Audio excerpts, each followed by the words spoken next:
I am 78 years old, and I am holding a framed photograph of my family that has been wrapped in plastic for 26 years. 26 years. Let that settle in your mind for a moment. I carried this photo in my briefcase first. Then it sat on my desk in 3 different offices in 2 different cities across a career that spanned almost 3 decades. And in all that time, I never once removed the plastic. Not once. The shrink wrap is still on it right now as I sit here talking to you. I can smell it, that faint chemical smell, like a new shower curtain. My thumbs press against it and it crinkles. That little crackling sound is the only noise in this house right now. Just me and this plastic and the afternoon light cutting through the window, catching dust floating through the air like the whole room is suspended in slow motion. I made a lot of money. I want you to understand that clearly. The plan worked. Every single piece of the plan worked. The business grew. The accounts filled up. The house got bigger, then bigger again. The cars got faster. The watches got heavier on my wrist. Everything I set out to do, I did. I executed it perfectly, except for the one thing that mattered. And that is what I need to tell you about today. Because you are making the same mistake I made. I know you are. I can feel it. Let me take you back. I grew up in a house where the electricity got shut off twice a year, sometimes 3 times. My father was a good man, a gentle man, the kind of man who would give you the shirt off his back and then apologize that it wasn't ironed. But he was broke. He was always broke. And I loved him, but I also watched him. I watched the way his shoulders dropped when my mother opened an envelope from the power company. I watched the way he would laugh a little too loud at dinner to cover the silence of an empty refrigerator. I watched the shame settle into his face like a stain that would not wash out. And I swore to myself. I was maybe 12 years old when I made the decision. I said, my kids will never feel that. My kids will never sit in a dark living room because their father couldn't pay a bill. My kids will never wear shoes with holes to school. I will give them everything my father couldn't give me. That was the lie, right there. That was the seed of it. And it sounded so noble, so righteous, that I never once questioned it. Not for 30 years. Providing for your family. What could possibly be wrong with that? So I worked. I worked like a man running from a fire. By 32, I had my own small company. By 36, it wasn't small anymore. I remember the first time I sat in a leather chair that cost more than my father made in a month. I ran my hands across the armrests, and I breathed in that smell, that rich, deep, new leather smell, and I thought, I made it. I remember my first luxury car. I sat in the parking garage with the engine off for 10 minutes, just gripping the steering wheel, smelling the interior, feeling the weight of the key in my hand. And the photo. Let me tell you about the photo. My wife had it framed when I moved into my 3rd office. The big one. Corner unit, 2 windows, downtown. She wrapped the frame in plastic herself, carefully, so it wouldn't get scratched during the move. She handed it to me at the door and said, "Put this where you can see it." And I did. I put it on the corner of my desk, angled slightly outward. You know why I angled it outward? So clients could see it. So when a man sat across from me during a negotiation, he'd glance down and see that I was a family man. Trustworthy. Relatable. The photo was a prop. It was a business tool. And I never unwrapped it because I never needed to. I didn't need to see their faces. I needed other people to see their faces. I want you to understand how sick that is. I use my own children's smiles to close deals. Now I need to tell you about a Thursday. It was a Thursday in November. I don't remember the date, but I remember it was cold because when I finally left the office, my breath came out in clouds in the parking garage. I looked at my watch. It was 9:40 at night. That wasn't unusual. 9, 10 o'clock. That was normal for me. My normal. I drove home on empty streets, the kind of quiet that only exists on a weeknight when the rest of the world is already inside, already warm, already together. I pulled into the driveway and I did what I always did. I looked at the living room window. This was my habit, my little ritual, because for years my youngest daughter, Emma, she was maybe 5 or 6 when it started, she would press her face against that window and wait for my headlights. Every night. She'd see the beams sweep across the glass and she'd start bouncing. I could see her from the driveway. This tiny face smashed against the cold glass, and right next to her nose, a little circle of fog from her breath. This warm, small cloud on the window, proof that someone in that house was breathing, waiting, wanting me to come inside. That Thursday night, the window was dark. No face, no fog, no little breath circle. Just glass reflecting my headlights back at me, like the house was staring and didn't recognize who I was. I sat in the car for a moment, the engine ticking as it cooled. I told myself she was probably just tired. Kids go to bed. It's late. It's a school night. It's nothing. I unlocked the front door. The click of the lock sounded louder than it should have. The house was clean. Too clean. The kind of clean that happens when someone has already put the entire day away and gone to bed. The kitchen smelled faintly of something, maybe pasta, but it was hours old. Cold air and old garlic. On the counter, a plate of leftovers wrapped in aluminum foil with a sticky note on top. No words on the note, just a smiley face drawn by my wife. A little curve and 2 dots. That was her way of saying, I'm too tired to be upset anymore.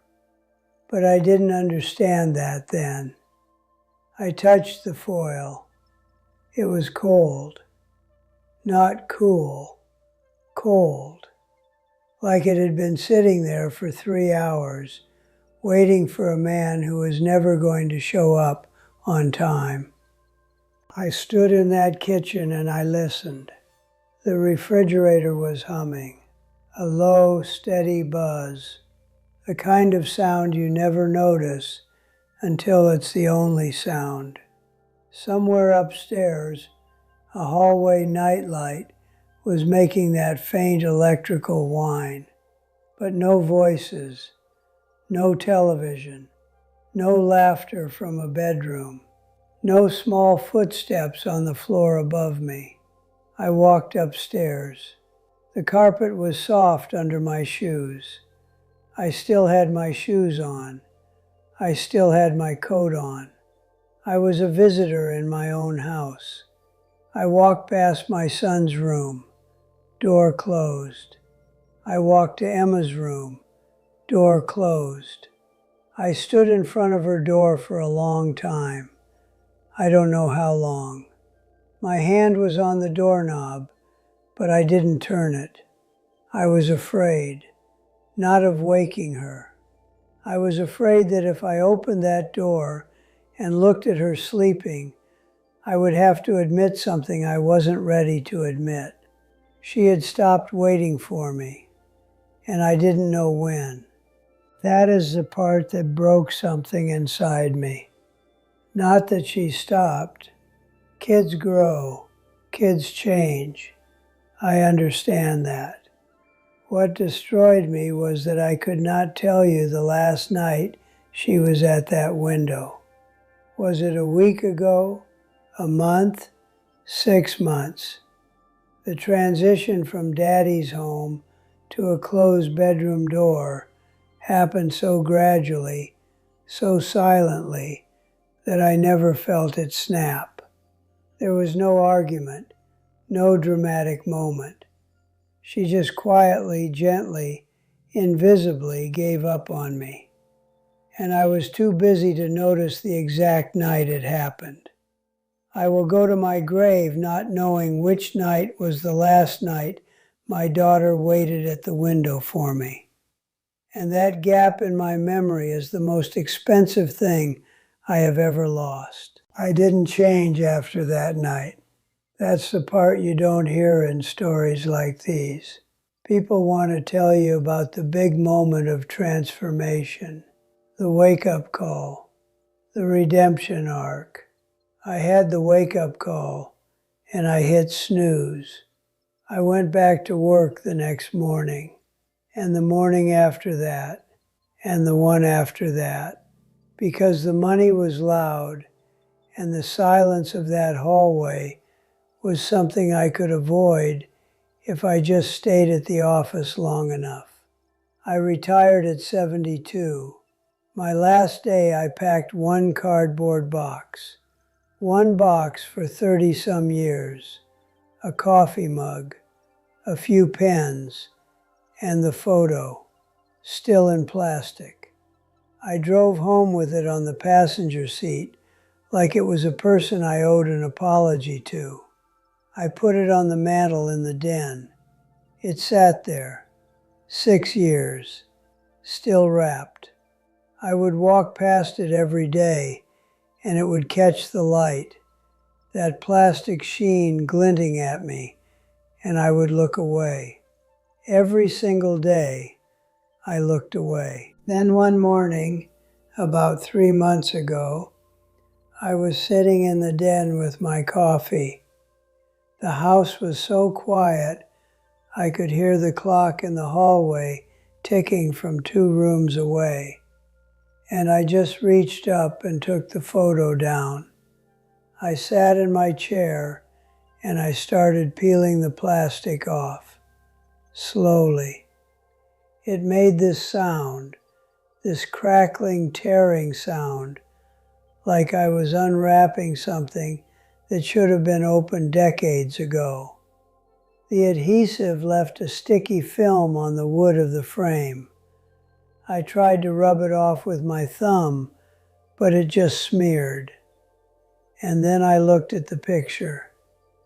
My son was 4, gap-toothed grin, ears too big for his head. My daughter was 7, leaning into her mother, one hand grabbing a fistful of my wife's blouse. My wife's hand was on my shoulder. She looked young. She looked hopeful. My tie was slightly crooked, and nobody fixed it, and nobody cared. We looked like a family. The children in this photograph do not exist anymore. Those small, open, trusting faces, gone. Not dead, thank God, but gone in a different way. My son lives in another city now. He calls on holidays. The conversations are polite, brief, structured, like talking to a respectful coworker. My daughter is warmer, but there's a distance there, a politeness, the kind of tone you use with a neighbor you like, but would never confide in. They don't owe me anything more than what they give me. I know that. I earned this distance.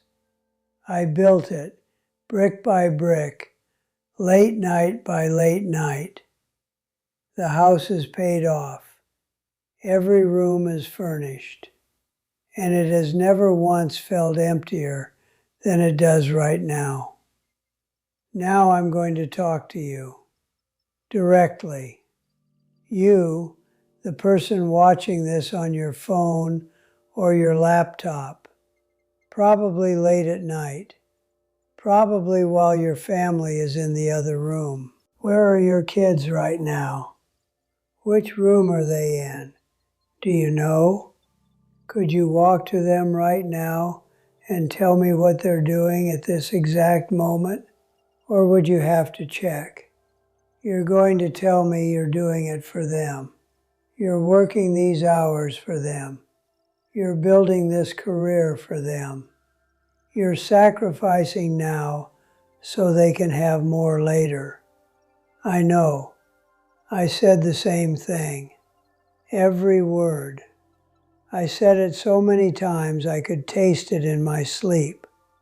It is the most elegant lie an ambitious person can tell themselves, because it takes selfishness and wraps it in the language of sacrifice. It makes absence feel noble. It makes neglect feel like a strategy. And by the time you realize it was a lie, your children are adults who have already learned to live without you. Tonight, when you are done watching this, I want you to go home and do something useless. Do nothing productive. Sit on the floor with your children. Build something stupid with blocks. Let them climb on you. Let them mess up your clothes. Let them interrupt you. Be useless. Be completely, gloriously, inefficiently present, because that is what they will remember. Not the money, not the house, not the car in the driveway. They will remember whether or not you were on the floor with them. This photograph is all I have left of the family I was supposed to be part of.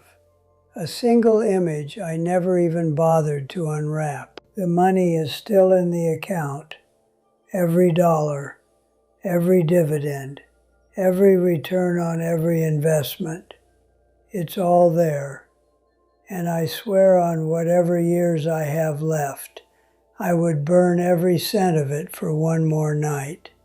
Just one. To pull into that driveway and see a tiny face pressed against the glass and a little circle of fog from her breath, telling me that somebody in that house still believed I was coming home. Don't wait until the plastic is the only thing left to peel back.